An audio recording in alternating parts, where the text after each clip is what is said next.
Hello everyone, আসলে কি আপনারা সবাই ভালো আছেন? আমি আপনাদের দয়ে ভালো আছি। এখন যাইতেছি একটু ফ্রি বোর্ড, একটা পার্সোনাল কাজে। দেন পার্সোনাল কাজ ওইসব ব্যাপার নিয়ে টপিক নাই তুলি, সবচেয়ে বেটার আই থিঙ্ক। সো আমার গাড়ির মোবিলটা মোস্ট এসেন্সিয়াল চেঞ্জ করতে হবে কালকে, পরশু দিন সরি না, কালকে করার কথা ছিল, টাইমিং মিলাইতে পারি নাই। দেন আজকে যেভাবে হোক করতে হবে। ইঞ্জিনের সাউন্ডটা কেমন জানি লাগতেছে, ভালো লাগে না, এরা খাইতেছি। টাইমিংটা অ্যাডজাস্ট করতে হবে। এখন যাওয়ার কথা ছিল আমার কেয়ারের সামনে, বাট ওইখানে আর যাওয়া হইল না একটু মিস্টেকের কারণে। আমি বাসা থেকে একটা জিনিস আনতে ভুলে গেছিলাম, তাই অফিসের কাজে যে যায় সব সময় যায়, আর ওই জায়গায় আজকে যাচ্ছি এমনি পার্সোনাল কাজে।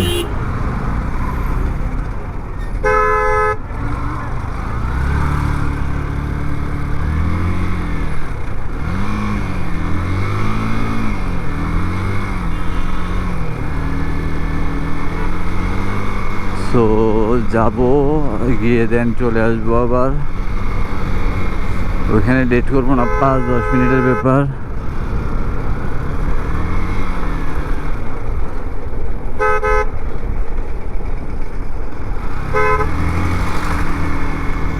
দেন চলে আসবো, এটাই, এর বাইরে আর কিছু না। আমার লাইফে এরকম মানে এই 2টা মাস যে হার্ডওয়ার্ক করতেছি এরকম মনে হয় না আমি কখনো করছি। একটাই উদ্দেশ্য এটার,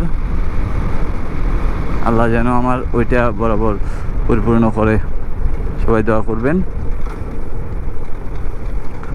সো যে টপিক নিয়ে কথা বলা আসলেও সমস্যা হয়ে গেছে, আমি ওরকম কোনো কেউ না, তাই ওরকম টপিক খুঁজেও পাই না। দেন আজকে অ্যাবজেক্ট নিয়ে কথা বলি।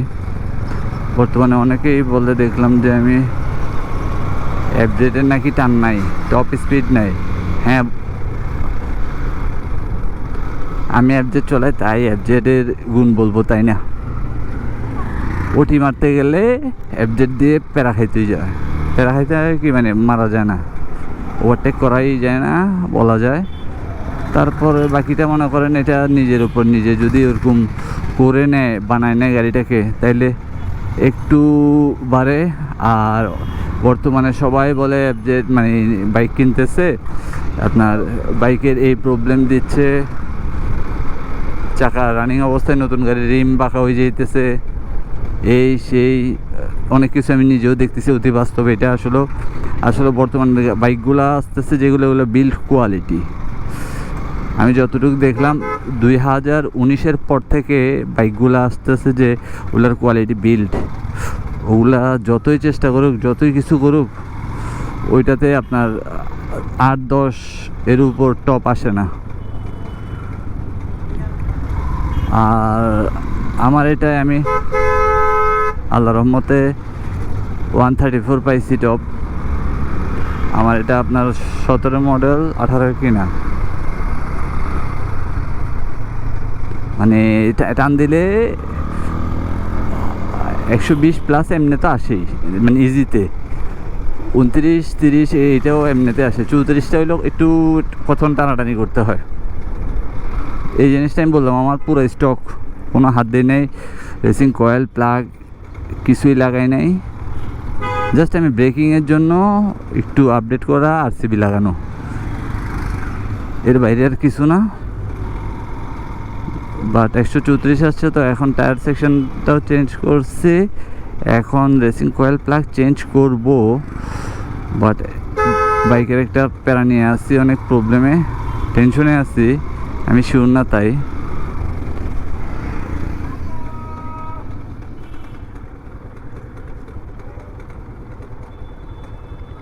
মতে সত্য কথা বলতে গেলে আমি এটা আমার 6 বছর প্লাস চলতেছে, কিন্তু আপনি এখনও কিলোটা দেখেন কত কিলো চলছে, 25,666 কিলো।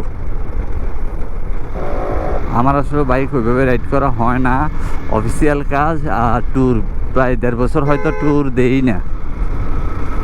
গোপ্রো কিনতেছি, গোপ্রো ফার্স্টেরটায় খালি মনে হয় কাপ্তায় ট্যুর দিলাম একটা, তাও এটা একটু ট্যুর বলে না কাপ্তায়, এটা আমাদের জন্য। আর 11 নিছি, আসলে ওই সময়টা পাওয়া যায় না। এটা হলো যারা বিয়ে শাদি করে নাই, ব্যাচেলার আছে, মানে কোনো টেনশন নাই, বিন্দাস লাইফ, ওদের জন্য আসলে পারফেক্ট, আমাদের জন্য না। আমরা জব করি, এর পাশাপাশি ফ্যামিলি, পরিবার, সংসার, বাচ্চা সব কিছু মেনটেন করতে হয়, তাই আসলে পসিবল হয় না ট্যুর দেওয়াটাও আমাদের পক্ষে ওইভাবে, মানে সময় বের করা। আর দেন একটাই চিন্তায় ছিলাম যে ইয়াতে আপনার শীত আসলে দিব, এই যে গরম পড়ছে এবার, ওই জন্য আমরা আরও আগ্রহ করি নাই। সো ইনশাল্লাহ আমরা তো 16 তারিখে মিস দেই না ডিসেম্বর মাসের, আমাদের এটা হলো এটা পার্মানেন্ট হিল ট্রেকিংয়ের ইয়ে থাকে প্রত্যেক বছর, কখনো মিস হয় না। এটা তো আছে। এখন চাইছিলাম এর আগে দিতে, আসলে এর আগে অনেক চেষ্টা করছি, পসিবল না, পাহাড় খুলছে তো। এখন যা বুঝলাম 16 তারিখে আমাদের 15 তারিখ সকালে ভোরে আর কি, ওইটাই ফাইনাল হয়েছে, ডিল ডান। এর ভিতরে গেলে মনে করেন কাপ্তায় যাওয়া পড়বে, এছাড়া আর কোথাও না।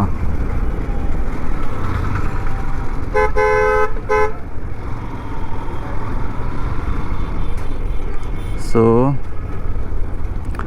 আসলে একজনে আমাকে ভয় ঢুকাই দিছে। আসলে আমার এই একটা বাইকের বললাম পিস্টন কখনো এভাবে এক হাতে চালানো দেন না, 25-26 হাজার কিলোতে কখনো যায় না। আমার সাউন্ডটা একটু অন্যরকম হয়ে গেছে, সাউন্ডটার জন্য আমি ভয় পাইতেছি। আমি আসলে ইঞ্জিন সম্পর্কে একটু কম বুঝি বলা যায়, যেটা সত্য অনেস্টলি। সো ওইটার জন্য আর কি একমাত্র ভয় পাইতেছি। একজনে আমাকে বলছে পিস্টন গেছে গা। এরপরে আমার কেন জানি টোটালি ওই দিনের ওই ব্রেকের যে বললো পুরোটা চেঞ্জ করতে হবে, আমার আরসিবি নতুন এটা বলতেছে চেঞ্জ করতে হবে। পরে নিজে নিজে জাস্ট হাওয়াটা আছে, হাওয়া ছিল ওইটার জন্য হয়েছে। এটা আমার কাছে কেন জানি মনে হচ্ছে জাস্ট মোবিলের জন্যই, এর বাইরে আর কিছু না। কারণ ইঞ্জিনে হাত দেওয়া গাড়ি আমার কাছে, বা গাড়ি বলি আমি, কোনো কিছুই মোবাইল টোবাইল A to Z কোনো কিছুই ওরকম হাত দেওয়া জিনিস মানে ইউজ পছন্দ করি না। বাট এই বাইকটা আমার মৃত্যু পর্যন্ত আমার সাথে থাকবে, আমার ওই মাথায় থিঙ্কিং আছে। পাশাপাশি অন্য স্পোর্টস একটা নিব, আগে আমার সবটা রেডি হোক দেন। কিন্তু এই কথাটা বলছে যে এখন দেখি এটা নিয়ে আলাপ করব, আগে মোবাইলটা চেঞ্জ করি দেন তারপর। আমি আরও কয়েক জায়গায় ফোন করছি, ওরা সবাই কি বললো, এরকম মানে সাউন্ডের এরকম, এটা কোনো ব্যাপার না, টাইম অ্যাডজাস্ট করলে হয়ে যায়। সেম সবাই একই কথা বলতেছে। আর মোবাইলটা ড্রেন দিতে আমার আসলে চলানোই হয় না, মূলত অফিসে যাওয়া হয় মনে করেন মাসে 10 দিন অফিসের কাজ থাকে, তখন মনে করেন এই এখন যেরকম দিতেছি এরকম, আর নাহলে এই বন্দরে এতটুকু, এর বাইরে আর কিছু না। ওরকম রাইড হয় না, মানুষের যেভাবে ডেলি রাইড হয় আমার ওরকম ওইটা নাই, হয় না।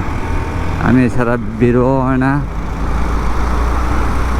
বা ফ্রেন্ড সার্কেলের সাথে আড্ডা দিতে ঘুরতে ওইটাও হয় না। ওই বয়সের ব্যাপার, আসলে বয়স অনেক কিছু ডিপেন্ড করে। আর এফজেডের কথা যেটা বলতে নিয়েছিলাম, এফজেড হ্যাঁ বাইক আসলে আমি কমফোর্ট পাইছি বিধায় আমার 13 নম্বর বাইক এটা, কিন্তু আমি এটাতে আসি 6 বছর আটকে আছি, চেঞ্জ করার কোনো চিন্তা নিচ্ছি না। আর এখন তো চেঞ্জ দূরের কথা, মানে এটা সেল অনেকেই আমাকে মানে নিতে চাইছে ভাই ব্রাদারের ভিতরে, বাট আমার এটা সেলের কথা টোটাল, এটা সেলের প্রোডাক্ট না। আমার এক কথা, আমি এটা আবার কালার করব, চেঞ্জ করব কালারটা। কথা বলছিলাম 21,000 টাকা বলতেছে কালার, মানে আমাকে সবাই একটি কথা বলে আমি এই বাইকের পিছনে এত টাকা ফালাই দিচ্ছি কেন। ওই সবাই থাকে না একটা ভালোবাসার কিন্তু আমার V3 আমি আগে থেকে বিজনেসও করি V3 প্রোডাক্ট, ওই V3 বাট এটা ছাড়বো না, আমার ওই চিন্তাটা বহুত আগে থেকেই।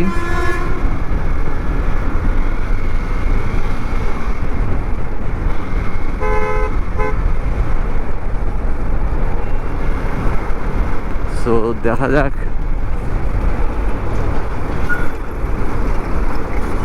কি করা যায়। এই বাইকে আমি সবচেয়ে বড় মজা পাইছি, আমি আসলে এক হাতে বাইক চালাইলে মজা, অনেকে বাইক এক হাতে চালায় না, আমি মনে করি আসলে এটা ভুল, এক হাতে চালানোটাই বেটার। প্রত্যেকটা জিনিসই নিজের জিনিসটা যে যেভাবে ইয়া করবে, আর এরপর অনেক কে আছে রাইড করতে পারে না, বাইক চালাইতে পারে না, বাট ওই জাস্ট পিক আপ দিলে ইয়া করলে তো গাড়ি একটু দৌড়াবে, ওইটাই মনে করে চায়। যেমন আমার ক্লাস প্লেট একবার খাওয়াই দিয়েছি 2 দিনে, বাইক চালানি শিখবে নাও বলতে পারি না, এরপর থেকে টোটালি কেউকে দেই না, এক হাতেই চলাই, লাগলে যে জায়গায় যাবে 200 টাকা যায় 500 টাকা দিয়ে দেওয়া ভালো আমি মনে করি, এক হাতে বাইক চালানো।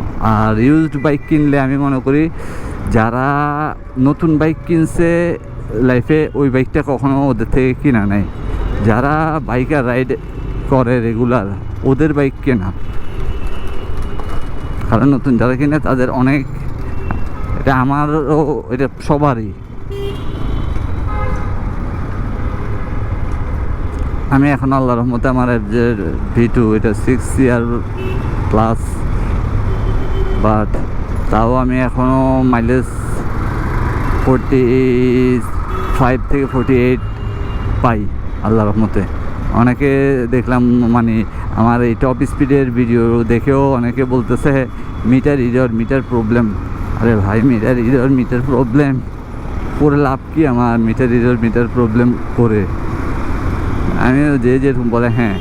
দেন আমি নিজে কনফিউশনে ছিলাম, আমার শোরুমে গিয়ে সব কিছু চেক ঠিক বলতেছে না ঠিক আছে, এরপর ওরাই জিজ্ঞেস করতেছে কীভাবে উঠছে।